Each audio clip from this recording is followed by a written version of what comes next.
Want your lavender to bloom bigger, better, and brighter? Before you toss out those kitchen scraps, you might want to hear this. Why feed lavender? Lavender might be a hardy plant, but even the toughest garden stars grow best with a little extra care, especially in spring, when new growth kicks in. The trick is balance. Too much fertilizer?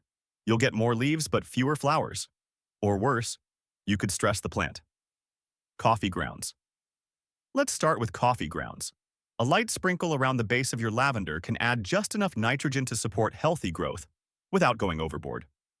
Bonus, they also help roses and hydrangeas look their best too. Banana peels. Next up, banana peels. These are loaded with potassium, which encourages stronger roots and more flowers.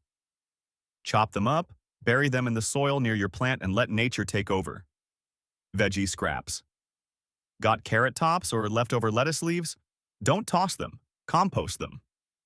Layer veggie scraps with dry leaves and grass clippings, let it break down, and you've got a rich natural fertilizer your lavender will love.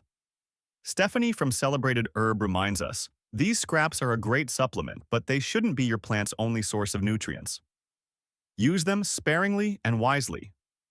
So, which kitchen scrap are you feeding your plants this season? Let us know in the comments, give this a like if you love garden hacks, and don't forget to follow for more green goodness.